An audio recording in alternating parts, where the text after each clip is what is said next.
Olá, Exolovers! Está começando mais um Exocast com a sua... Ai, eu olhei pra você porque eu pensei que você ia falar comigo. Segura a mão. Vamos voltar, galera. Está começando mais um Exocast com a sua bonequinha preferida. E hoje eu estou com a magnífica Madu Laurindo. Oi, gente. Minha amiga, ela que é uma dançarina aposentada, hoje em dia ela é jornalista. Eu tô um pouco nervosa porque como que entrevista uma jornalista? Que tem carreira, tá? Porque eu tô começando agora. Esse aqui é o quê? Quarto, quinto podcast que eu tô postando. Sou leiga ainda no babado. Só que a bicha já tem nome. Como é que eu faço? Pra mim, eu tô sentada com a Fátima Bernardes aqui na minha frente. Tô entrevistando o William Bonner, versão feminina. E não tô sabendo lidar, tá? Se vocês me verem tremendo um pouco aí no meio do rolê, é por causa disso. Que ela tá me dando um pouco de pânico. Mentira, você tá indo super bem aqui. Eu assisto todos os Exocasts e eu amo de paixão, assim, me divirto horrores. Isso é muito bom. Se você tá falando, é de grande importância pra mim, porque a menina é babadeira. Menina é babadeira, vocês vão conhecer um pouco hoje dela, porque, como eu disse, ela era dançarina, né? A gente se conheceu na dança, Sim. eu e a Madu, e depois ela foi se redescobrindo, a gente vai saber como que foi todo esse bafo aí pra ela. É triste que é vida. aposentada, mas acabou na faculdade, quem sabe, Quem né? sabe volta, a dança te espera, a dança implora pela sua volta. Madu, então, a gente, né, nós dois nos conhecemos na dança, no Shiroji, que a gente comentou no podcast com o Guilherme e com a Thaís. Foi lá que a gente se conheceu também. Sim. Madu é macaca velha também, tá? Tava lá. Eu só fui ouvindo, assim, vocês falando da Thaís, nossa senhora, eu tava em todo e ela rolê. junto, e ela lá dando aula também, sendo assistente. Ela tava lá também, macaca velha. E me fala de como você começou na dança, né? Vamos começar dos primórdios para depois a gente pegar aí aonde que foi que veio Mas o uma jornalismo, cronologia. né? Na sua vida. Na dança ou na arte no geral, como que foi para você e quando você começou? Basicamente, a arte sempre esteve presente na minha vida a todo momento desde criança. Eu sempre gostei muito de filme, de audiovisual, de leitura, música, toda essa trama aí da arte em si. Mas com 12 anos, perdão. Com 12 anos eu conheci a Glau Shiroji. Olha, ela entrando aqui na história de novo, Eu vou né? trazer a Glau aqui. Segunda vez que ela fala, eu vou ter que trazer. Glau, já a gente conversa. É isso aí, precisa trazer a Glau. E aí ela foi fazer um flash mob na escola que eu estudava, no flash mob em um shopping daqui de São José dos Campos. E eu participei, nunca tinha dançado na minha vida. E Você aí jogou. foi um desafio. E eu lembro que ela me deu um solo no flash mob. Eu achei aquilo maravilhoso. Aí depois de um tempo ela abriu o grupo dela de dança, que vocês até comentaram, né? Com a Thaís e com o Gui. E aí eu participei, não pensei duas vezes. E daí em diante começou a história na dança, até a minha aposentadoria, com 18 anos. Triste fala pela dança, a dança chora todos os dias por isso. E aí nesse meio tempo todo aí, fui solista, fui professora, fui estagiária, machuquei muito, recuperei, quebrei muita cara. Mas assim, o importante em realçar tudo isso é que a arte, ela tá presente até hoje em dia, sabe? A dança, ela é tão importante na minha vida como jornalista, acho que até mais do que se eu fosse bailarina atualmente. Por quê? Quando eu falo assim, nossa, tem uma entrevista pra fazer ou alguma coisa relacionada ao jornalismo que possa me deixar nervosa. Eu falei, cara, eu já dancei pra uma plateia de Joinville. O que é isso perto de uma Sim, plateia de sim. Joinville? Então, me deixa muito mais segura. Eu aprendi a falar em público, eu aprendi a me expressar corporalmente, né? Entanto que isso é um plus, sabe? Da concorrência, tipo, outros colegas... Concorrência entre aspas, né? Outros colegas gostam de, sei lá, gostam também de jornalismo.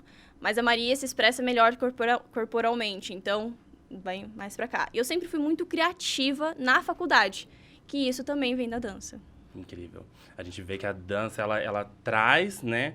Ela é presente na nossa... A partir do momento que a gente conhece a dança, se dedica à dança, ela vem na nossa vida, independente do que a gente esteja fazendo, É uma carga. né? Você nunca mais vai perder essa carga da dança na sua vida de verdade. A arte, eu acho que não só a dança, né? Mas a arte em si, ela é muito renovadora, né? Ela transforma as pessoas. Uma vez bailarino, uma vez músico, uma vez ator, sei lá, qualquer outra coisa, pra sempre artista, né? Sim. E você que sempre esteve, né, no meio da dança, como eu disse, eu conheci a Madu no Shiroji, né? Você era assistente na época, e depois Era. você se tornou professora, né?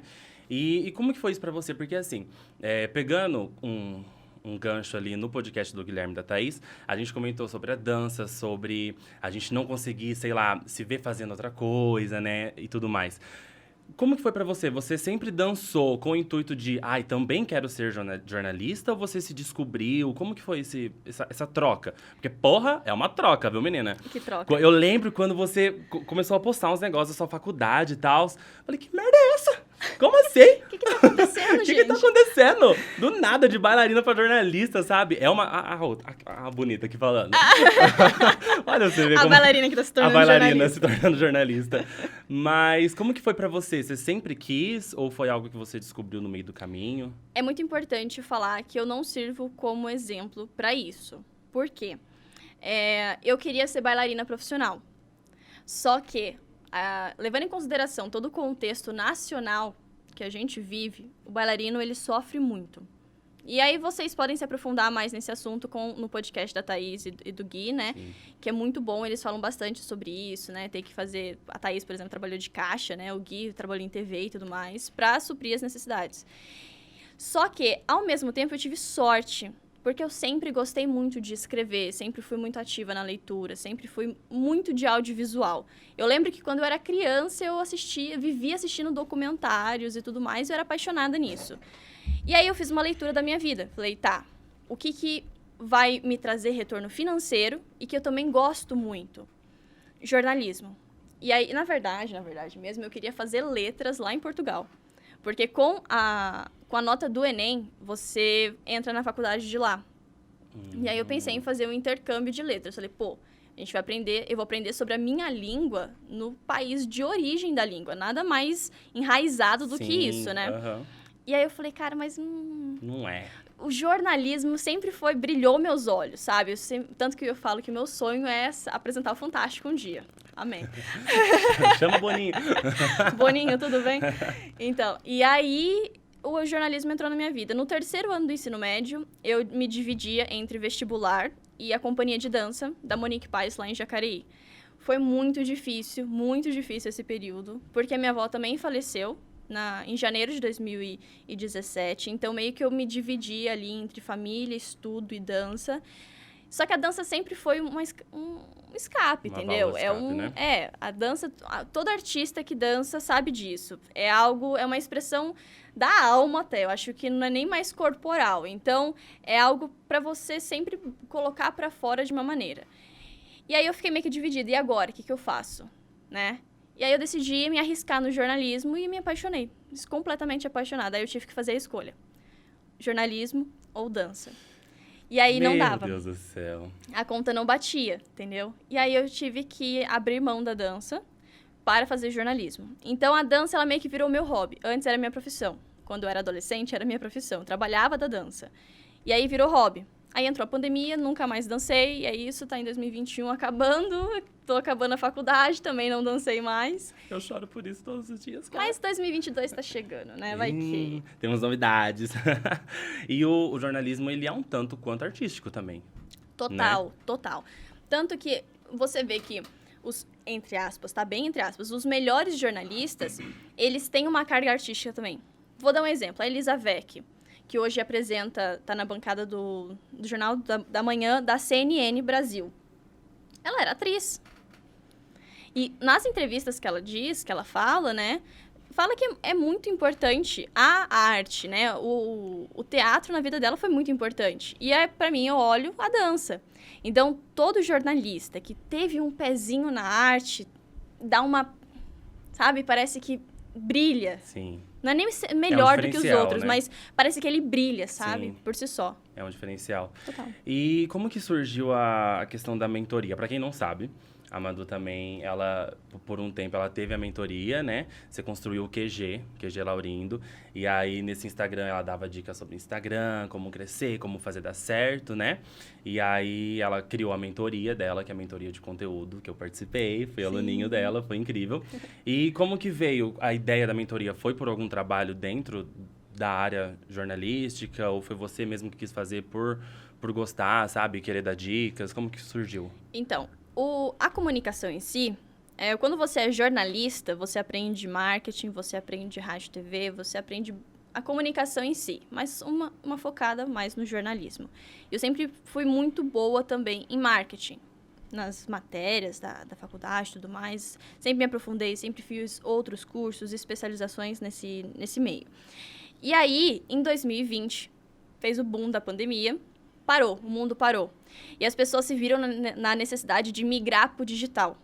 E quando elas tiveram esse estalo de, eu preciso migrar para o digital, não sei da onde começar. Aí eu falei, eu tô aqui em casa, de braço cruzado, fazendo nada. Deixa eu ajudar esse povo. Então, aí eu comecei a fazer infoprodutos de graça. Então, eu dei aula de graça, eu dava orientações, eu acho que nem é dicas, porque dicas é muito ali, sabe? Topo do iceberg. Então, eu dava bastante orientações, eu mostrava como que funcionava essa plataforma chamada Instagram, que para mim era muito natural, eu sabia me comunicar muito bem dentro do Instagram. E aí, surgiu a ideia de fazer uma mentoria em grupo, um grupo bem pequeno, para que eu pudesse fazer esse acompanhamento diário ali com cada pessoa. E aí, em julho, mais ou menos, ali em meados de 2020, eu decidi criar a mentoria. E a mentoria foi paga. Então, foi assim, uau, foi o meu primeiro produto que eu ia ganhar para aquilo. Então, foi uma aventura, frio na barriga total. Porque assim, quando é de graça, artistas sabem bem disso. Quando é de graça, a pessoa vai. Aí, quando passa a ter um ticket, aí a pessoa já pisa no freio e fala, opa, não vou valorizar esse trabalho. Entendeu? Então, foi bastante... Eu fiquei com muito medo por conta disso, sabe? De ter um ticket. E era um ticket médio, baixo a médio valor. E aí, foi quando eu falei, cara, mas eu não tô fazendo isso por dinheiro. O dinheiro é, tipo, só uma recompensa do que eu já fiz aqui, todo esse processo para criar a mentoria. Sim. E aí, foi maravilhoso, porque eu amo me ver em posição de professora. Cara, é assim, acho que é a paixão da minha vida. Todas as mulheres da minha família são professoras. Então, acho que tá aqui na veia, sabe? Sim. Em algum lugar que tá tudo isso. E aí, foi o estalo, que eu falei, é isso que eu quero. Então, aí a minha vida, vocês vão entender, é complicado agora, que é meio que dividida entre o jornalismo, televisão, que eu sou apaixonada por televisão, e o jornalismo da internet. Então, aí a minha vida faz assim, pum, bifurca, entendeu? E é basicamente isso. Foi o start aí da mentoria. Na televisão, o seu primeiro trabalho foi com a sua faculdade A Univap. Univap. Uhum. E aí, na televisão, foi na TV Univap, né? Que foi sua primeira oportunidade dentro da TV. Sim, e é engraçado falar isso, porque eu tive a oportunidade, tá? De escolher. Porque eu saí de um estágio remunerado extremamente bom, o valor muito bom para um estágio qualquer aí. Eu não trabalhava final de semana, não trabalhava feriado, diferente de hoje, que eu trabalho lá, né? E aí, eu falei, cara, não é isso que eu quero. Era um jornalismo de web jornalismo. Então, era um jornal que eu escrevia no digital. E não era isso que eu queria. E aí, quando eu olhei a TV... Ela queria aparecer. Eu quero aparecer. Ela queria estar na frente das câmeras. Eu falei, mas não é isso que eu quero. Sempre brilhou o telejornalismo pra mim, né? E aí, eu falei, tá, vou largar esse estágio, muito bom, pra ser voluntária. E aí, eu fiquei 1 ano sem ganhar, me matando. E foi, acho que o período mais difícil da minha vida foi... Eu tentei conciliar esse estágio de manhã, o voluntário na TV Univap de tarde e a faculdade de noite. Então, eu chegava na universidade às 7 horas da manhã e ia embora às 11 horas da noite. Eu lembro que eu levava mala com roupa, com shampoo, pra tomar banho na universidade. Eu fiquei 3 meses desse jeito. Eu lembro que eu chorava no banho assim, o que eu tô fazendo na minha vida? Mas hoje eu vejo que todo esse sofrimento foi por um bom motivo. Aí foi quando eu decidi sair desse estágio remunerado e só ficar na TV. E foi aí que começou. Então, aí eu comecei a ter contato com reportagens, eu não sabia como chegar perto de um microfone, não sabia falar com a câmera, eu não sabia nada, entendeu? E foi aí que eu tive esse contato mais técnico, né, pra aprender. E aí, a jornalista Francine Padilha é, tipo, minha fada madrinha do jornalismo. Eu brinco falando isso. Porque quando a Vanguarda me ligou, que aí falou assim, a gente viu você na TV Univap, a gente gostou do que viu. Você topa trabalhar aqui com a gente? Eu tava fazendo cobertura de um evento de Eu tô mobilidade. aceitando essa ligação também, tá? Eu sei que, ó... Alô, chefe. Eu tô aceitando essa ligação também, desculpa, patrão, mas só ligar que a gente linka aí e tá tudo certo. Acabou. E foi basicamente Depois desse eu vou pro isso. RH, tá? Depois desse acabou pra Alô, mim, RH. acabou a Excel Club, alô, RH, já tô indo. E aí eu tava num evento de mobilidade urbana daqui de São José pra Ponte Estaiada. Que tava, né? Foi o maior sim. bafafá aqui. Eu saí correndo junto com essa jornalista pra fazer, porque eles falaram assim: eu quero que você me entregue até amanhã, 5 horas da tarde, uma reportagem feita 100% com o celular. Meu Eu fiquei, Deus como é do que é, céu. meu amor? Aí foi. Na segunda eu tava trabalhando. Tá, Isso, querida. isso foi na quinta, na sexta eu entreguei, na segunda eu fui assinar contrato e na terça eu comecei. Basicamente isso. Isso na vanguarda. Na vanguarda. E como que é o bafo lá, menina? Ai, o bafo lá é maravilhoso, gente. Porque Juro. eu acompanho, né? E aí eu vi que você escrevia algumas matérias pro G1. E isso era a partir do momento que você entrou na vanguarda. Isso. Ou isso você já fazia antes, já? Não, na verdade, assim, só pra explicar mais ou menos pra quem tem interesse, né, fazer agora a gente vai voltar com a prova pra se candidatar a estagiário. Basicamente, são 2 anos de estágio se você tá dentro do teu negócio, do tempo na faculdade, né? Metade você vai ficar no portal G1 e a outra metade você vai ficar na redação do telejornal. Então, tipo, aí em 2020 eu fiquei durante o G1 em casa. O ano virou 2021, eu fui pra redação. A melhor coisa da minha vida foi estar na redação, sabe? Naquele ambiente, me arrepia estar naquele lugar de tão incrível que é. Porque você tá ali. Então, aí eu tive que começar a falar com assessores, tive que começar a bater de frente, tipo, pegar a informação pelo telefone, ter persuasão, sabe? Ter o feeling, rebolado. né? É, aquele rebolado que eu tinha lá na dança, eu aprendi Pra a você ter ver como pelo que a telefone. gente traz, né? Exato. Então, a palavra é tesão, Sim. sabe? Tá lá é muito, Aham. muito, muito bom. Tipo, eu me sinto completa. E aí a gente torce agora, né, patrão, no final do ano. Vai que rola aí. Só o link desse podcast caindo no WhatsApp do patrão dela, do nada, assim. Fala, que legal, que eu vi na internet. E, é sério, eu amo muito. As oportunidades que eles me dão lá dentro é, tipo, sem sombra de dúvida, eu acho que eu me sinto muito honrada. Porque, assim, eles falam, Madu, o repórter tal faltou. Tchau. Vai pra rua. Faz essa reportagem pra gente. E eu acho, cara, isso uma confiança muito incrível, né? Sim. Tipo, gente, é uma afiliada da Globo. Os donos da Vanguarda, não sei se você sabe, é o Boni, o Boninho, os filhos do Boni, de forma geral. Uhum. E o patrão mesmo é o Boni. E, falando nisso, ele manda uma mensagem de feliz aniversário por e-mail pra cada trabalhador lá dentro, né? Cada Sim. funcionário. Lógico que eu não sei se é ele mesmo que escreve, mas só chegar eu tive um treco na hora que chegou Boni lá. Eu fiquei, José Bonifácio. Oi? Feliz aniversário, Maria Eduarda? Opa! Será que tem um convite pro Jornal Nacional aqui no final? Mas é muito bom, assim, eu não tenho que reclamar da Vanguarda, é um ambiente, pra mim, assim, eu sou uma Alice no País das Maravilhas lá Sim. dentro, de verdade. E aí você também fez começou a fazer alguns trabalhos na rua, né? Igual você falou, as reportagens que aparecem. E como que foi a primeira vez que te mandaram aquele Nossa, friozão eu não conseguia dormir na na noite barriga? anterior. Você sabia, tipo, não foi assim do nada, né? Tipo, Não. ó, faltou um cumbalá, igual você falou que eles geralmente fazem agora, né? Ele foi tipo assim, Madu, quero que você vá amanhã pra rua. Eu fiquei, tá bom. Aí o que a dança ensina? Não sei nada da coreografia. Faz carão, continua lá no palco, fingindo que você tá num solo e volta pra coreografia. Falei, tá Sim. ótimo, meu amor. Quando você quiser, eu vou pra rua. Tava assim, tremendo. Tava tremendo, tá bom. É lógico que eu vou. Tava quase isso. Eu só sei que eu fiquei tão ansiosa, eu não conseguia dormir. Acordava de madrugada, sonhava que tava atrasada, que eu não conseguia, que eu derrubava a câmera no chão. Tive todos os pesadelos possíveis. Sim. Só que foi incrível. Eu falei, cara, é isso que eu quero pra minha vida. Então, assim, eu acho que é importante entender que são fases também a vida. A dança, ela foi uma fase da minha vida que hoje ecoa ainda na fase atual. E eu não deixo ela de fora. Eu acho isso que é o mais importante, sabe?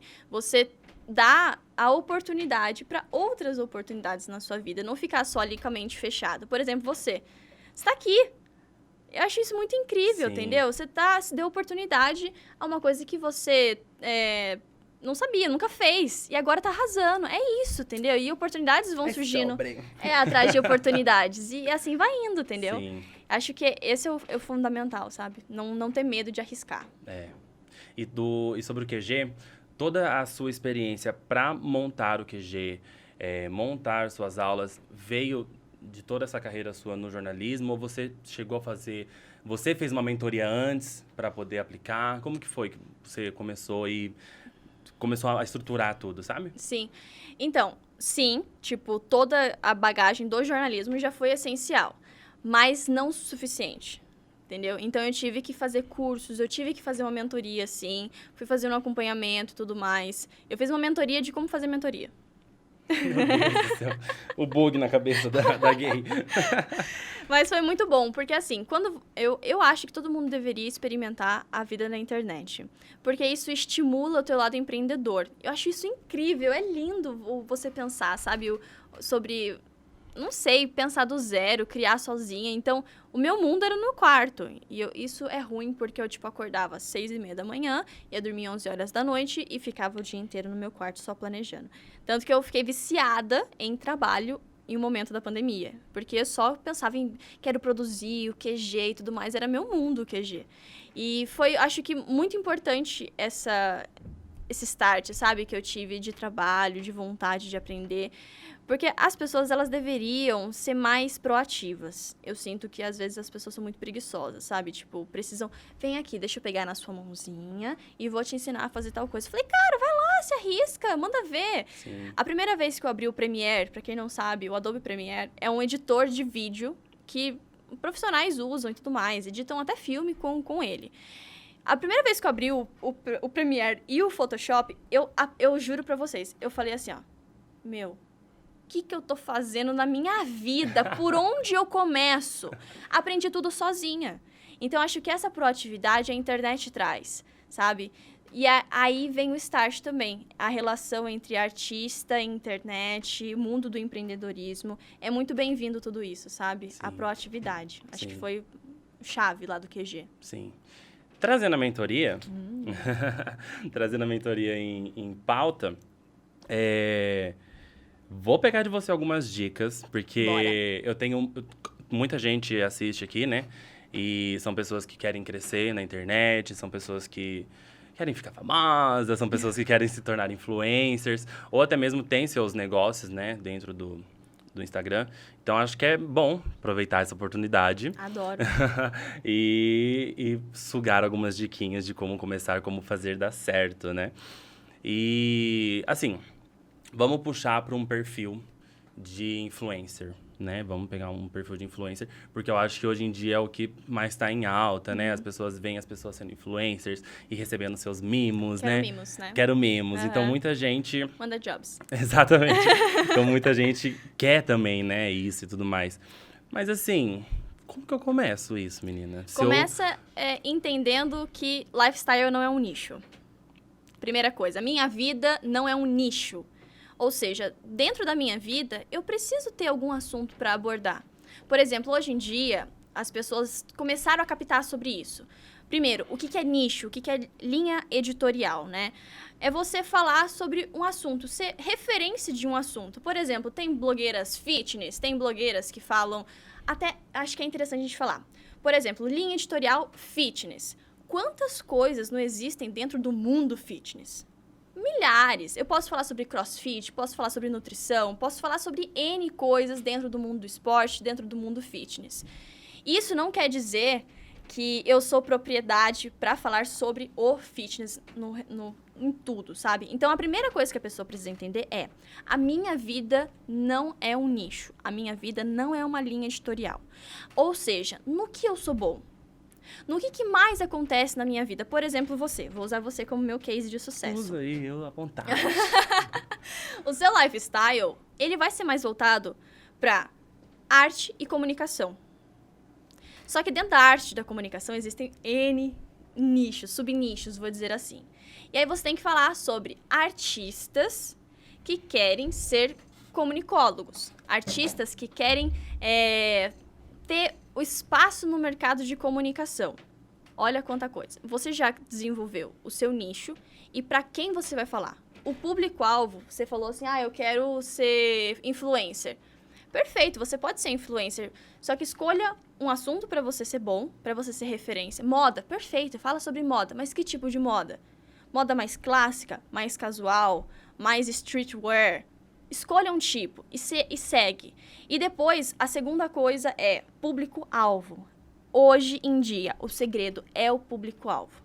Então, assim, as pessoas bombam na internet porque elas miram naquele assunto que sabe que a pessoa X vai gostar. E se a pessoa X gostar, ela vai compartilhar. E se a pessoa Y segue a pessoa X, também elas se conectam. E aí vira uma rede.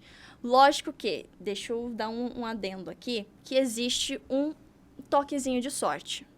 Eu tava até conversando esses dias com uma mentoranda minha que tem mais de 20 mil seguidores e tal. E ela falou, olha, meu conteúdo é muito bom, mas tem um quesinho de sorte. Por exemplo, ela começou com 1.000 seguidores. 5 dias depois ela tinha mais de 20 mil. Meu Deus. Hoje tem pessoas que eu conheço que têm nem 1.000 seguidores e fazem conteúdos excelentes.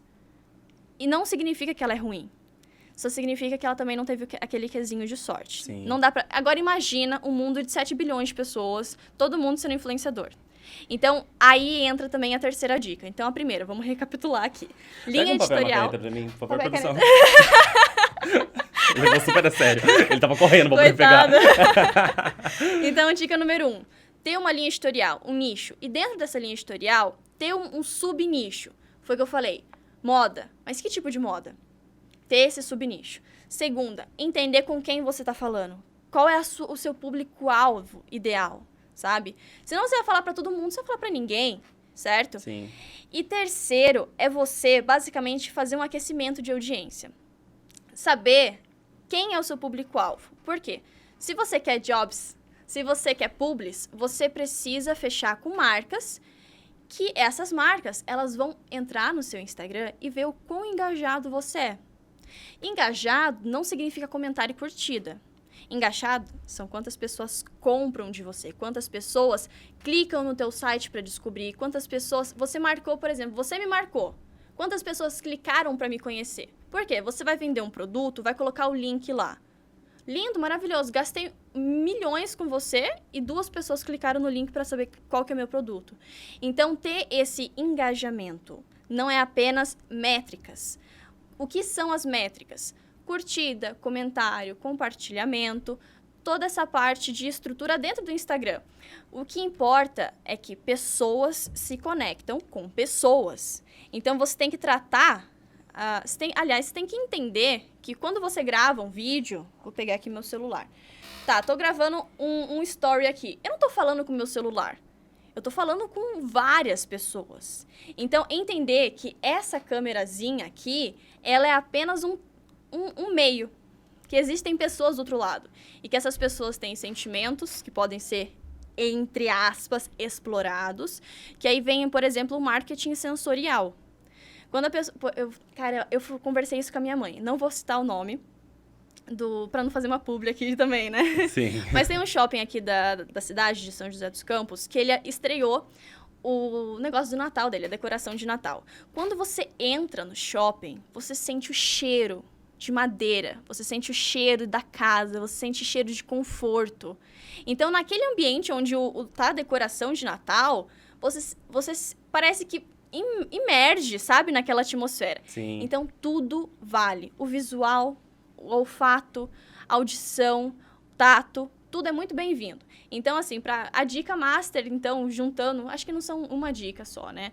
Acho que é esse complô. É um combo, né? Isso. E persistência. Sim. A produção de conteúdo não é fácil. Não vai ter resultado amanhã, tá? Você pode ter o quê? De sorte aí, né? E ter, em 5 dias, 1.000 seguidores a mais. Só que também você vai cair 10 seguidores, que é muito comum. Sim. E graças a Deus cai. Eu falo isso muito para os meus mentorandos. Se as pessoas pararam de te seguir, dá graças a Deus. Elas não servem para o teu conteúdo. E elas não servem para vender, não servem para engajar. Então, ó, tchau, tchau. Ah, com Deus, linda, muito obrigado. Você falou sobre o engajamento, acho que é importante a gente pautar, então. o estar engajado, ele não é você entrar no perfil da pessoa e ver, olha, 20 mil seguidores essa pessoa tem. Coitada, ilusão. Porque assim, a pessoa pode, sei lá, ter, sei lá, seus 20, 30 mil seguidores, e aí você entra lá na aba de Reels da pessoa, a pessoa tem lá 500 visualizações, 600. Não é proporcional, né? Exatamente. Então, não é isso que uma empresa ou que um lugar deve olhar quando te chama para fazer uma parceria ou um trabalho. Né? Assim, aliás, as empresas, elas meio que estão evitando influenciadores. O que é esse título de influenciadores? Tem uma pesquisa que, inclusive, eu coloquei no meu TCC para justificar o porquê o meu produto foi no meu Instagram, né?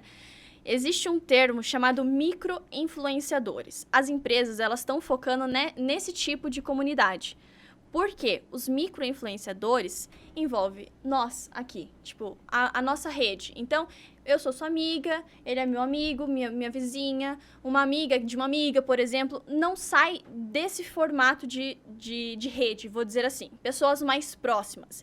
E, por ser pessoas mais próximas, são mais aquecidas. Então, elas compartilham mais o meu simples fato de ser eu, elas vão engajar. E aí, qual que é o meu maior, assim, a maior métrica que pra mim a pessoa tem que contar? Direct. Por quê? Pra mim, assim, o auge da métrica são os directs em si. Por quê? Se eu falo, nossa, olha essa caneca da XOcast maravilhosa que você pode adquirir. A pessoa vai lá, clica no link, bacana, não comprou nada. Mas um comentário que chega pelo direct falando, cara, eu tenho essa caneca, ela é incrível, muito obrigada por ter me indicado. Sim. Uma pessoa comentou isso e você vai lá, tira print e posta no seu story. Vale muito mais do que 10 curtidas na sua foto de perfil com a sua caneca assim segurando. Entendeu? Por quê? É real. Lembra que eu falei que pessoas se conectam com pessoas? Então, os feedbacks, eles são assim... até arrepia de tão lindos que são. É preciso humanizar, né? Não é só algo... É entender o que você falou. Entender que são pessoas, não são números que estão ali te vendo. Então, você humaniza a sua publi, humaniza a maneira que você fala. E, de certa forma, é isso que acaba fidelizando, né? Exato. E aí, a gente volta nas empresas que estão buscando mais micro-influenciadores, né?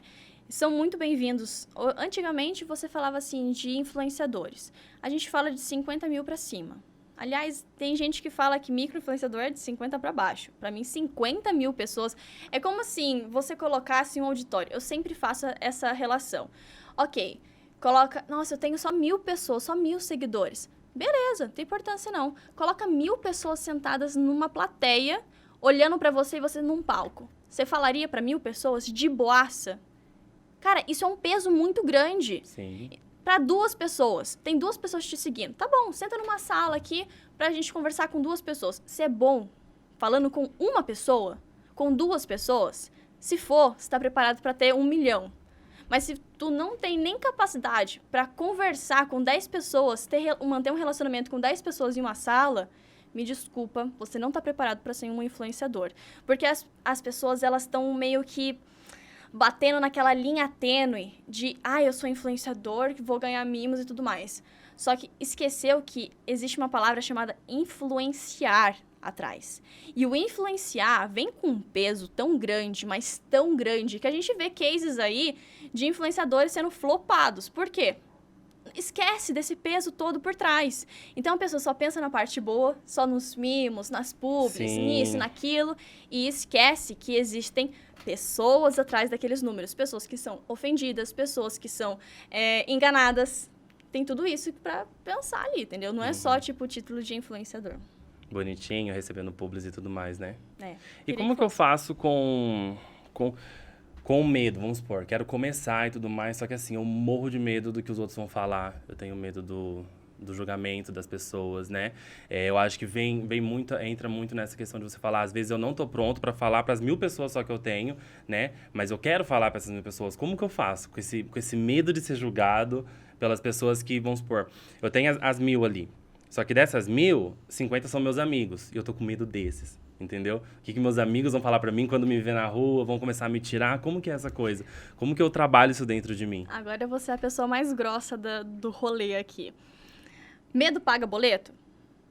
Se medo pagar boleto, beleza, minha filha. Mantenha o medo lá no 10, entendeu? Se medo pagar boleto, fique à vontade, mantenha esse sentimento. Brincadeiras à parte, é um sentimento normal de início. Aliás, não só de início, eu acho que conforme todo novo ciclo é renovado, você tem aquele medinho. Se você tá na zona de conforto, você não tem medo. E aí tá errado. Começa por aí. Sim. Então, quando eu tô muito assim de boaça, eu falei, gente, tá acontecendo alguma coisa aqui. Eu tô muito confortável, não gosto de zona de conforto.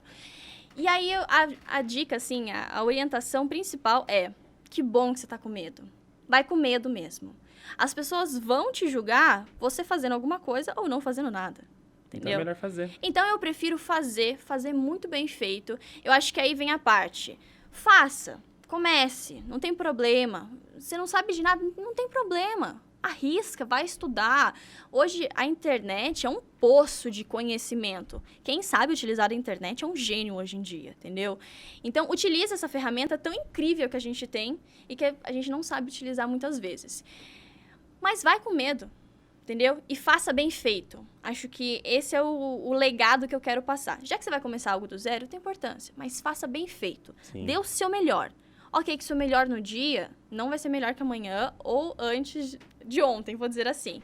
Mas é muito importante você dar o seu melhor, fazer bem feito. Ir lá, falar, olha, como que funciona aqui? Um podcast, tá? Eu preciso de 2 microfones, preciso de uma água para o meu entrevistado, vou chamar alguém.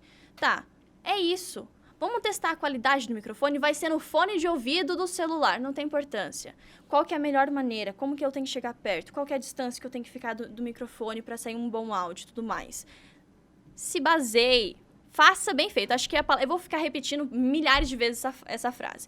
Comece, não tenha medo, mas também se preocupe em saber dar o primeiro passo. Sim. Né?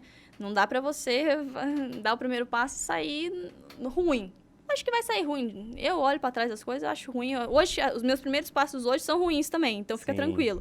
Mas ruim na medida do certo, tá? Tipo, vou fazer um podcast, não tem nem microfone pra fazer. Vai ser, tipo, tá bom. Mas vamos tomar cuidado com a parte técnica. Hoje em dia eu vejo as pessoas pecando nisso. Elas são muito boas no conteúdo, mas pecam na parte técnica. Então, eu digo muito assim, as pessoas assistem um vídeo de uma qualidade péssima, mas elas não assistem um vídeo com um áudio ruim. Elas fogem de áudio ruim. Então, fica aí uma dica, assim, pense pelo menos o básico, estude o básico, e aí vai. Sim. Não tenha medo, de verdade. E assim, aliás, não é que não tenha medo, não deixe o medo te dominar. Mas tenha medo sim, por exemplo, essa semana, vou apresentar o meu TCC. Passei 1 ano e meio estudando a mesma coisa, o mesmo assunto, e eu tô com medo. Medo do quê? Ué, eu sou especialista do meu tema. É normal o medo. Não deixa a gente na zona de conforto. Sim. É importante não estar na zona de conforto, né? E como que eu faço? Beleza. Descobri meu nicho, né? Que você falou e tudo mais. Só que, nossa, me deu um bloqueio. E agora eu não sei como seguir. Fiz o primeiro, arrasei. Mas me falta criatividade agora. O que eu faço pra desbravar e sabe, entrar dentro do meu nicho pra poder conseguir dividir isso em vários conteúdos? Quando me dá esse bloqueio, sabe? Eu não tenho criatividade pra poder fazer nada. Quais são as técnicas pra poder, né, trazer de volta essa criatividade e montar conteúdos? O conteúdo existe em todo lugar. É só você ter a sensibilidade pra perceber, pra captar ele em todo o ambiente. Ou seja, o meu nicho é sobre podcast. Tá, eu vou falar sobre o meu primeiro post, vai ser o que é um podcast. Perfeito. Mas olha quantas coisas envolvem um podcast. Quantas dicas que eu posso dar sobre microfone, sobre cenário, sobre câmera, sobre iluminação. Olha quantos posts a gente já tem aqui, só citando coisa rápida, entendeu? Sim. Então, é entender que dentro de uma linha editorial que a gente já conversou, existem as suas ramificações. E é ter essa sensibilidade para ramificação, sabe? Então, por exemplo, sabia que existe uma mensagem que você pode passar, até mesmo com uma canequinha? Eu tô usando a caneca de exemplo para tudo aqui, né? Mas você pode passar uma mensagem com a caneca. Como que eu posso fazer isso? Que tipo de marketing que eu posso utilizar? Vou estudar um pouco mais sobre isso. Aí eu vou utilizar o meu nicho, que é podcast, e vou dar uma mesclada com marketing. Como que então eu posso divulgar novos episódios semanais de um podcast? Quais são as minhas maneiras que eu posso fazer isso? Então, assim, é muito mais do que você agarrar aquele assunto e ficar grudadinho igual um bicho preguiça. É você saber olhar que existem ramificações ao seu redor. E tudo ao redor é conteúdo. E assim, mas eu vou, por exemplo, já falei sobre tudo, não tem mais nada o que falar. Não. Aí vem um negocinho chamado reciclagem de conteúdo. Se eu criei um story, por exemplo, lá, uma sequência de stories dando 3 dicas sobre podcast, sobre iluminação de podcast. Agora eu vou fazer uma live falando sobre essas 3 dicas um pouco mais aprofundadas. Da live eu posso fazer um Reels com uma dica a mais. Então, existe um negócio chamado reciclagem de conteúdo. Agarrem isso bem juntinho do seu coração quentinho, porque vai ser muito bem-vindo. Tem uma hora que você fala, socorro, não tem mais. Eu já extraí tudo que eu tinha que extrair desse rolê. Não sei mais o que eu vou fazer. Basicamente isso. Faça uma reciclagem de conteúdo. Volta lá nos seus posts antiguinhos, sabe? Tudo mais. Fala, esse assunto dá pra ser explorado. Olha, eu dei um olhar um pouco superficial para esse assunto. E se eu for por outro lado? É saber ter a sensibilidade. Eu acho que essa é a parte mais incrível da internet. É você ser sensível a tudo. Você não quer fazer story de tudo? Então, pronto. Basicamente, o assunto tá em todos os lugares. Até porque passa o tempo e você acaba aprendendo mais, né? Total. Então, você vai, olha lá para trás, perdeu toda a quantidade que você tem. Aí você vai, olha para trás para poder ver o que você pode reciclar dali. E aí você vai ver... O timing da notícia. Por exemplo, um exemplo disso é o Big Brother. Quantas pessoas não fizeram exemplos de Big Brother? Manu Gavassi. 3 estratégias de divulgação que Manu Gavassi fez. É o timing da notícia. Lá no jornalismo a gente fala que é notícia quente. A notícia quente é algo que precisa ser hoje. Amanhã já perde. Amanhã já vira notícia fria. A notícia fria, eu posso falar hoje ou daqui a um mês que vai ter a mesma importância. A notícia quente é hoje. Então, ter a noção do que está acontecendo no mundo também é uma boa dica, uma boa opção. Sim, sim. E como que eu me faço dentro do meu perfil ser lembrado, né? Vamos colocar assim, em questão de story, em questão de feed, né? Tem todo... Vamos supor, tem pessoas que organizam seu feed por paleta de cores, né? Tem essa coisa. Aí usa a mesma coisa no story. E eu acho que tudo isso gera marca, né? Então, vamos supor, tô andando na rua, eu vejo uma cor muito aleatória. Eu, caraca, a mesma cor do que a G Laurindo. Eu recebo isso, sabia? Você Diariamente. recebe? Como vocês estão percebendo, acho que eu gosto pouco dessa tonalidade aqui, né? Essas são as minhas cores. Minha paleta de cores já é muito bem definida.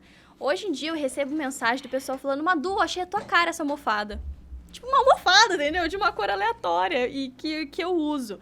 Então, existe, na verdade, assim, pra você criar uma identidade mesmo, assim, de verdade, para as pessoas lembrarem de você, você ser memorável, tanto no online quanto no offline, é você utilizar a comunicação verbal e a não verbal.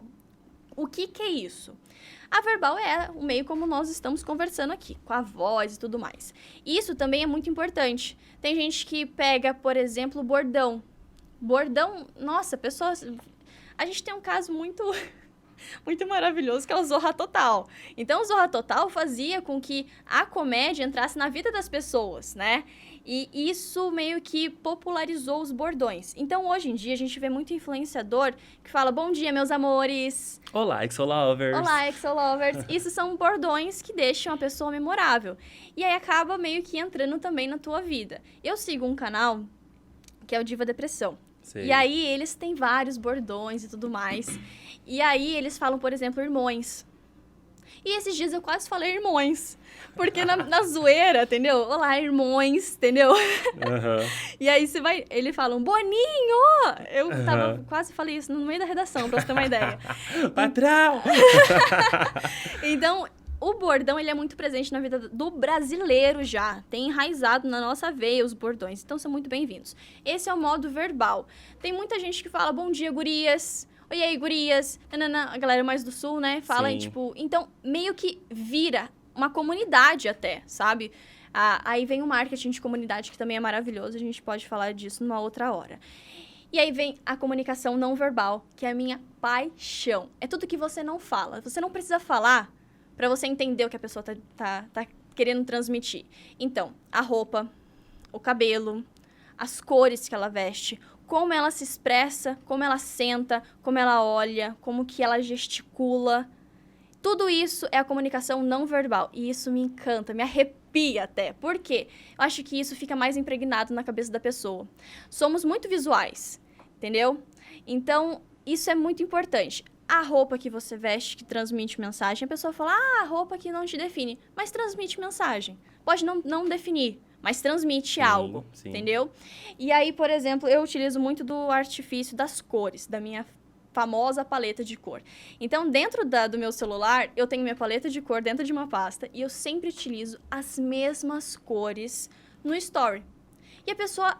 O dia que eu uso um preto, sei lá, é muito raro, mas sei lá, eu uso um preto. A pessoa fala assim, Madu, você tá bem? Tá tudo bem com você? O que tá acontecendo? Você tá usando um preto. O Gabriel, meu namorado, fala... Tem uma vez que eu usei uma blusa preta e tal... Ele falou, nossa, acho você tão estranha de preto, não capta a mensagem, sabe? Isso é você se tornar memorável, tanto no online quanto no offline da vida das pessoas. Isso é incrível, entendeu? Você trabalhar isso diariamente. Não vai acontecer da noite pro dia. Você vai indo, meses e meses, e é essa mensagem que tem que ser trabalhada, tanto no verbal quanto no não verbal. E é importante mudar também, você acredita? Porque, assim, no seu perfil, né, se pegar o QG, por exemplo, teve uma época que você lançou... O Destrava. Destrava, eu ia falar Descomplica. O Destrava, e aí, nossa, você mudou da água pro vinho a sua paleta, né? Sim. Que eu lembro que era uma pegadinha, mas assim, uma coisa mais... E aí eu fui pro vermelho. Do nada. Rock and roll. Ela começou a se lançar no vermelho, eu olhei assim, e exatamente causa esse susto, né? Porque tá todo mundo acostumado com a sua paletinha lá tranquila, do nada, pá, uma corzona diferente dá um impacto.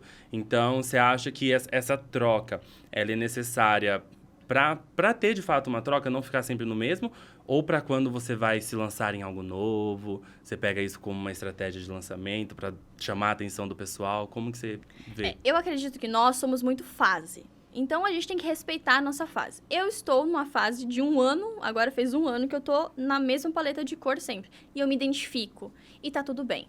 Dentro da minha fase, dessa paleta de cor aqui, por exemplo, eu lancei o Destrava. O Destrava foi uma sequência de lives, de aulas, né? Tanto no Zoom, quanto no próprio Instagram. E aí, fazia parte da minha estratégia realmente mudar totalmente a minha paleta de cor para justamente chamar atenção. Entendeu? Porque era um momento, era um plus. Se eu pego o QG, é como se eu tirasse aquele momento, tirasse aquela fase do QG. Tanto que você vai rolando o feed do QG Laurindo, você vai rodando, daqui a pouco vermelho, tipo um bloco de postagem vermelha. A pessoa vai se atentar a isso. E essa foi justamente a minha intenção. É fazer com que algo fosse marcante na história do QG. Tanto para quem viveu lá, ano passado, quanto para quem assiste agora. É algo que chama atenção, e era para chamar atenção mesmo. Para ser totalmente mudar. Então, a linguagem era mais elétrica. Lembra que eu comentei? A linguagem verbal e não verbal? Então, aparecia com um batonzão vermelho. Coisa que eu não uso no dia a dia. Sim. Aparecia com um batonzão vermelho. Eu era mais elétrica, falava... Por quê? O vermelho traz mais, né? Mais Sim. vigor. Uhum. Então, eu queria fazer toda uma mudança. É uma fase, é um plus disso. Lógico que eu disse, a nossa vida é assim. Então, se você não se sente mais representado por isso, por que não mudar? Por que não sentir o medo de novo no friozinho na barriga, sair da zona de conforto? Isso é maravilhoso, você entender que a sua vida é por oscilações, né? Se fosse só uma linha, que chato que seria, né? Então, é basicamente isso, você entender o momento certo. Sim. Você usa, né, o seu Instagram pessoal e você tem um QG, Sim. né? Me colocando também aqui, eu tenho só o meu. Meu Instagram, ele é o meu pessoal, ele é o meu de trabalho, ele é tudo. Até que ponto você acha importante ter um Instagram à parte para os seus trabalhos e tudo mais? Ou não ter também? Tipo, vamos supor, em que nicho eu teria que fazer no Instagram à parte para não ficar misturando com o pessoal? E para qual nicho eu poderia usar no meu, sabe? Como influencer, por exemplo, eu posso ter o meu mesmo e usar para tudo? Ou você acha legal ter 2? Onde você aconselha essa divisão de Instagrams? Então, isso é uma decisão muito pessoal. Tem vários alunos meus que chegam com essa dúvida, sabe? Tipo, eu crio outro Instagram? Ou não? Será que eu fico só no mesmo? Mas aí eu vou postar foto de biquíni, foto de advocacia? Meu Deus do céu, o que eu faço? Então, é muito pessoal. Hoje em dia, eu talvez não teria criado o QG. Eu teria concentrado tudo em um perfil só. Por que isso? É muito desgastante. Eu, Maria Eduarda, eu não conseguia dar conta de 2 ao mesmo tempo. Então, assim, se eu tava focada 100% no QG, você via meu story lá, tinha que passar até um negocinho de poeira pra tirar, porque era horrível. Só que eu comecei a ter o start do marketing pessoal. O que é o marketing pessoal? É você utilizar a sua pessoa para comunicar algo. Então, eu comecei a trabalhar, falei, pô, eu vou estar no último ano da faculdade. Eu tenho que me impor como uma baita de uma profissional nesse mercado.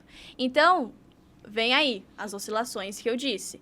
Nesse momento, eu preciso deixar o QG de lado para me impor como profissional no mercado de trabalho. E aí vem a Maria Eduarda. Tanto que em 2021, esse ano, eu tive uma nova mentoria, novas consultorias. E eu nem toquei no assunto lá no QG. Por quê? É importante que a Madu Laurindo, do perfil pessoal, se imponha como professora, se imponha com propriedade para falar algo, e não uma garota de 21 anos que tá, tipo, não sabe no que faz da sua vida e que tá falando baboseira na internet, basicamente Sim. isso. Então, eu precisava trabalhar a minha imagem pessoal. E aí vem as suas estratégias. O que você sente confortável? Para mim, eu não gosto de expor o meu corpo. Então, faz sentido manter no meu perfil pessoal. Eu poderia muito bem trazer o QG para o Madu Laurindo e extinguir, basicamente, o QG. Só que eu tenho um apelo emocional por ele e eu vou continuar ano que vem. Por quê? Faz parte desse momento da minha vida de focar. Se você precisa muito ter os extremos, sabe? Tipo, eu preciso postar foto de biquíni na praia, mas eu sou advogada. Tudo bem, tá. Até quando o biquíni na praia é mais importante que a sua profissão? Aí entra a parte legal do rolê. Mesmo sendo um perfil profissional, por exemplo, o seu é um perfil profissional. Você posta muito trabalho. Só que é muito importante lembrar aquela frasezinha que eu disse lá no começo. Pessoas se conectam com pessoas. Sim. Então, é essencial, é fundamental que você mostre a sua vida pessoal. Mesmo que seja só uma palhinha. Então, tem gente que, tipo, trabalha horrores, só mostra trabalhando. É chato isso, entendeu? Mas aí vai lá e grava nos stories na Exo Club, entendeu? Vai lá e mostra uma porção que tá comendo junto com os amigos na XO. Sim. Isso dá dinamismo. Nossa, essa pessoa é pessoa, não um robô que só trabalha. Humaniza, né? Voltar aquele ponto do humanizar. Exato. Ou só uma pessoa que curte. Aí você vai entrar no mercado de trabalho, o chefe hoje em dia... Meu amor, hoje em dia as pessoas fuçam na tua rede social. Vai entrar lá no teu Instagram, só foto de bebida, de balada, disso, daquilo. Tipo, ele vai falar, não, tá, legal, mas... E aí, eu quero saber um pouco mais dessa pessoa, eu quero ir mais a fundo. Então, só uma camada não é legal. É legal ter várias outras camadas. Então, eu sempre vou preferir ter um olhar mais profissional com o pessoal. Mas o pessoal, tipo assim, 40% pessoal e 60% profissional, sabe? Na minha vibe, hoje em dia. Aí você tem que fazer a sua leitura. Sim. Infelizmente, não dá, tipo, pra falar, se você faz isso, vai pro tal 2 perfis. Ou se você faz isso, vai para um perfil só. Tem que ser uma análise do que é melhor para você. Lembrando que são 2 perfis, 2 tipos de conteúdos diferentes. E 2... Nossa, gente, é muito. Muita coisa, né? Mas se você preferir, eu preferi. E é isso aí, entendeu? E deu muito certo. Deu muito certo. Como estruturar o Instagram? Vamos colocar por partes, né? Porque assim, quando você entra... A primeira coisa que você vê ali é uma foto de perfil, é uma biografia, né? São as últimas postagens, né? Então, como estruturar? Quais são suas dicas para fazer a foto de perfil perfeita, sabe? Tem que ter, tipo, meu rosto focado, ou uma coisa mais longe. Porque tem muita gente que entra no Instagram e a foto de perfil é uma foto do corpo. Mas não vejo a pessoa, A foto sabe? é de perfil. Vamos começar por esse ponto. Então, quais são suas dicas? Você acha legal, vamos supor? Acho que depende muito, né, claro. Mas ter uma logo, né? Ou ser a cara da pessoa mesmo a logo. Quais são as dicas para uma foto de perfil perfeita? Tá, vamos então para duas ramificações. O pessoal e a empresa, tá? O pessoal, eu sempre uso a regra do 60%. O que é o 60%? Não é uma 3x4, que é só o teu rosto, mas é algo que pegue mais ou menos aqui, seu. Por quê? Ah, tá, eu tô passando na rua e tudo mais. A pessoa vai te reconhecer. Por quê? Imagina quantas vezes a tua foto de perfil aparece. Vamos contar aqui. Na sua foto de perfil dentro do Instagram mesmo, nos stories, no comentário, no direct, quando a pessoa aparece notificação, muitos lugares ao mesmo tempo aparece o seu rostinho. Então, a sua identidade visual, ela também precisa estar lá. E a sua identidade começa no seu rosto, né? Pessoas se conectam com pessoas, então precisa ver o teu rostinho. Então, evita óculos escuros, um boné que fica assim, ó. Se você for fazer uma marca de batom, tudo bem. Aí tu coloca um boné e um batonzão, assim. É o conceito, né? Aí tu vai, entendeu? Mas, tipo, cuidado pra não ficar fazendo sombra no teu rosto. Ou pegar, tipo, muito orelha, sabe? E pouco rosto. Então, se preocupe em aparecer na tua foto de perfil. É tua marca, como se fosse o teu RG digital ali, basicamente. E aí, depois a gente passa... a gente tá no pessoal. Aí a gente passa pras empresas. Empresa é mais difícil porque é um corpo, né? É um corpo de pessoas trabalhando. Então, a não ser que se for uma influenciadora. Uma influenciadora é uma empresa, só que ela usa o rosto dela, né? Se for uma empresa, por exemplo, a XO, não vai colocar a cara do dono da XO aqui, entendeu? Então, vai manter ali o logo dela, tudo bonitinho, muito bem escrito. Cuidado com letras muito finas. Aí a gente entra na parte de identidade visual, de logotipo e tudo mais. Mas cuidado com letras muito finas, em uma bolinha bem pequenininha que não dá pra ler. Exato. Então, aí vem a diferenciação. Se é um corpo de pessoas, precisa ter uma marca, né? Mesmo que essa marca seja uma influenciadora. Aí é um caso à parte, tá? Mas se for uma empresa mesmo, CNPJ e tudo mais, aí é interessante ter a logo, não a cara do dono lá, que não faz sentido nenhum, né? Sim. Mas o dono é importante, não só o dono, mas, sei lá, uma pessoa da empresa humanizar. Não ficar só aquelas postagens, tipo, olha o nosso produto, olha o nosso serviço, olha isso, olha aquilo. É interessante ter alguém por trás, um rosto da marca. Isso é interessante também. E aí a gente passa para nosso nome. Ai, dá até arrepio de pessoa que coloca emoji e não coloca o nome. Esses dias eu recebi um direct, tipo, alguém compartilhou a tua notificação. Só que ao invés de aparecer Vacari compartilhou a tua notificação, apareceu um emoji de um zumbi. Eu fiquei assim, mano, O que tá rolando? quem que é essa pessoa? Então, é interessante você ter o teu nome lá, né? Madu Laurindo, tua marca, entendeu? Eu não tenho Laurindo no nome, é uma homenagem à minha avó. Agora, imagina quantas Maria Eduardas da Silva não existem. Então, eu utilizei o Laurindo como uma forma de marca. Nossa, olha como é forte, Madu Laurindo. Então, é isso. Então, eu vou lá, honro o meu nome. Vou lá e coloco, então, da maneira como você quiser. Só cuidado com aquelas letras toda... Um monte de coisa. Uma pequena, uma no caps lock, uma pequena, uma no caps lock. Cuidado, entendeu? Então tem que ter toda essa parte. Eu sempre falo, cuidado com o visual. O visual sempre chama muita atenção. E aí a gente entra na biografia, né? Eu chamo que a primeira parte. Eu divido basicamente o perfil em duas partes. A primeira, que é a foto de perfil, o teu nome, né? O teu login, vou dizer assim. Sim. O teu nome mesmo lá. A biografia e os destaques. Essa é a primeira parte do Instagram que eu digo. Na biografia, eu sempre digo para os meus alunos que precisa ter... Ai, é difícil falar. Tipo, 29 anos, São José dos Campos. Eu vejo muito isso, sabe? Na sua biografia, mas, tipo, o que eu vou encontrar no teu perfil? Sabe? O que vai fazer eu ficar? Sabe? Sim. É um resumo do que você produz. A não ser se você não produz nada. Aí tu deixa lá SJC, 29 anos, aquariana. Entendeu? Aí tu faz, beleza. Mas se você quer ser um produtor de conteúdo, então se preocupe em o que eu produzo, o que eu falo, qual transformação que eu gero na pessoa.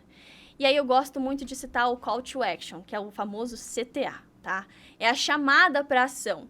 A gente tem um link na cara do gol. Use esse link a seu favor.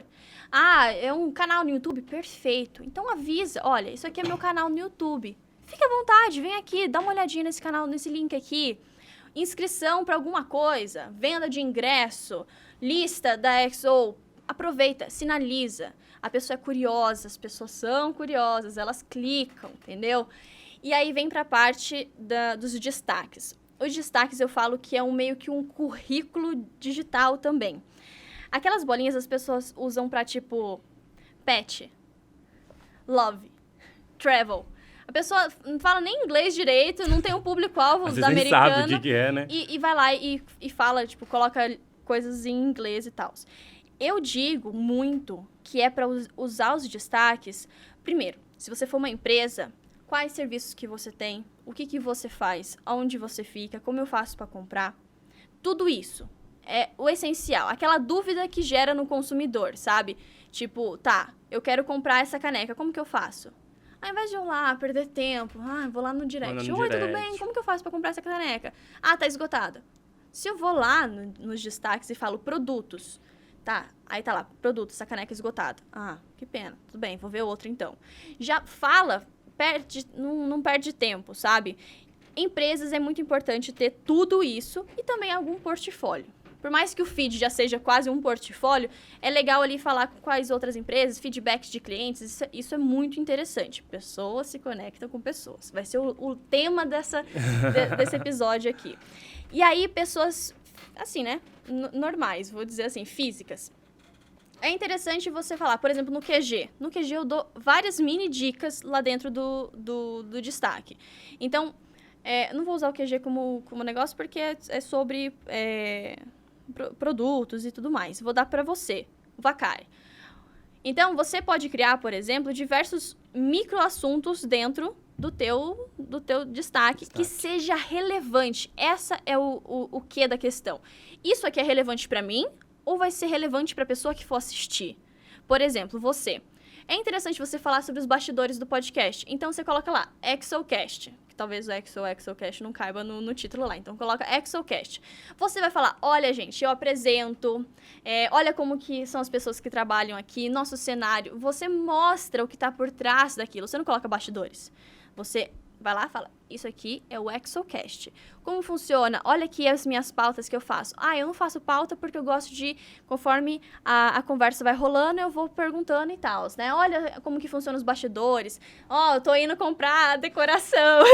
Que eu vou comprar mais tarde. Dando spoiler aqui, né?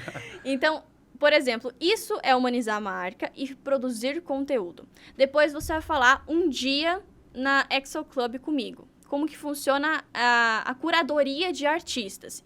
Então, você vai mostrar ali dentro um aglomerado de stories, né? Agora, cada story, antes, dividir em 15 segundos, né? Nessa nova atualização do Instagram, você vai até 1 minuto, um story.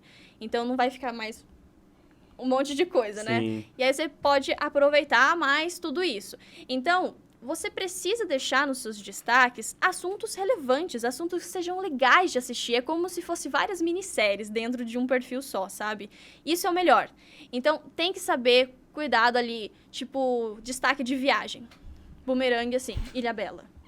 Aí, outra foto é, tipo, você com uma cerveja na mão, falando, São Sebastião. Que conteúdo isso é relevante pra minha vida? Só modo que você foi e acabou. Entendeu? Beleza, se você foi na viagem, você mostra como foi sua experiência, mostra as comidas que você foi. Olha aqui a calçada, que ruim, gente, pelo amor de Deus. Mas olha esse mar em contrapartida. Isso é conteúdo. Isso aqui não. Entendeu? Não rola isso. Então, tem que saber ter essa sensibilidade do que é conteúdo e que não é. E o que é relevante para o seu público-alvo, que a gente já conversou também. Então, é pegar toda essa primeira parte do Instagram, né, que você falou, entender que ali é a vitrine. Basicamente Vamos isso. colocar assim. É isso que você tem que colocar de um modo atrativo para que as pessoas entrem, falem, caraca, olha isso daqui, deixa eu ver mais. Aí a pessoa rola e vai para a segunda parte do Instagram. Agora imagina esse perfil. Boné na cara. Não vou nem fazer um boné na cara, que eu vou falar que eu sou preconceituosa com boné. Tá, a foto de perfil é isso aqui, meu. Um teto gigantesco, 3 metros de teto pra cima aqui e da minha cintura pra cima. Meu rosto é desse tamanho aqui, numa foto desse tamanho. Beleza. Foto horrível, não dá pra ver meu rosto, não dá pra ver minha identidade, não dá pra ver nada. Aí eu utilizo uma do Laurindo com aquelas fontes que não dá pra ler. Ou que em outros celulares nem aparece a fonte. Só é disponível no iPhone. Então, aí beleza, tá? A foto minúscula, com meu rosto minúsculo, com uma fonte que não dá pra ler. Aí na minha biografia tá assim, SJC, 21, Jor, aquariana. O que isso diz sobre mim? Beleza, fala que eu moro em São José dos Campos, tem 21 anos, aquariana. Eu sou aquariana. E aí? O que eu tenho a ver com isso, basicamente, entendeu? Aí nos meus destaques tá tipo assim, Ilhabela. Nossa, ela foi pra Ilha Bela. Legal, vou ver onde ela foi e tudo mais, né? Aí aparecia com o copão de chopp, assim, na beira da praia. Acabou. E é isso o destaque, entendeu? E aí?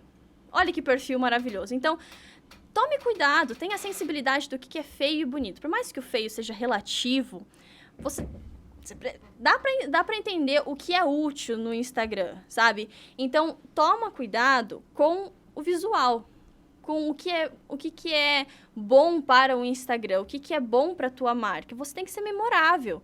Se você quer ser um influenciador, se você quer ser um produtor, perfeito, vá fundo.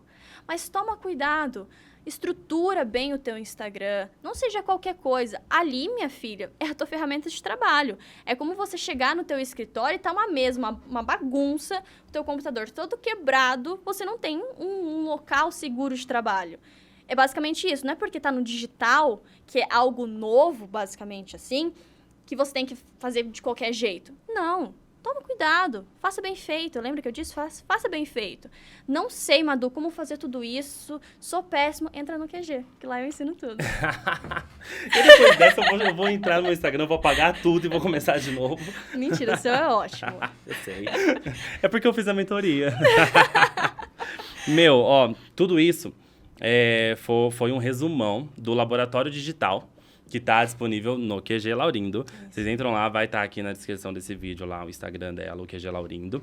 E é um resumão do primeiro laboratório, porque tem 2, né, se eu não me engano. São 2 temporadas, isso. E isso tudo foi um resumão do primeiro laboratório digital. Então, se só um laboratório digital deu tudo isso de dica, né, enriqueceu demais, imagina o Instagram profissional dessa garota. É incrível, então vocês vão lá para poder acompanhar.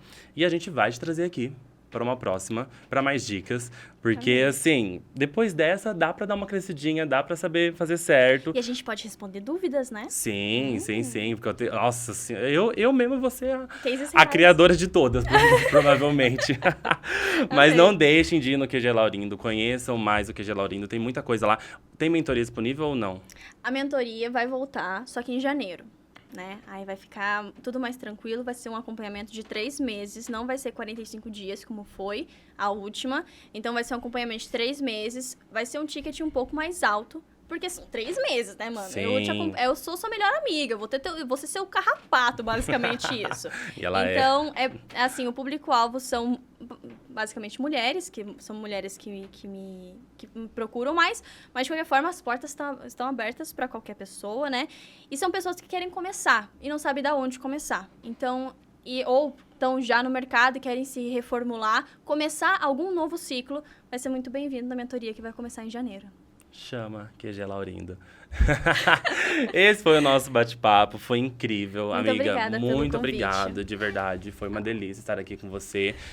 Me enriqueceu muito mais, apesar de já saber tudo por já ter feito a mentoria, mas muita coisa nova, muita coisa a gente lembra, né? E fala, nossa, eu tô pecando nisso, deixa eu começar a ir por aqui. Então, foi de grande valia pra mim e acredito que pra todo mundo que assistiu também. E pra mim também. Foi, assim, está maravilhoso em tudo isso aqui. Parabéns pra todo mundo que também tá participando. E é incrível. Te desejo muito sucesso. Eu tenho certeza que vai ser só... Gratidão. Foguete não tem ré. Foguete não tem ré. Vamos que vamos. Esse foi o nosso ExoCast com a Madu Laurindo. Não esqueçam de ir lá acompanhar ela nas redes sociais dela. E também de acompanhar a Exo Club, ver todas as novidades, ver todas as nossas atrações, porque tem muita coisa boa vindo aí. Então fica ligadinho, fica por dentro de todas as nossas festas. E vem curtir com a sua bonequinha, gata, que eu tô lá te esperando todo final de semana na Exo Club. Um grande beijo pra você. Beijo, Madu. Beijos. Te espero pra próxima e tchau, tchau.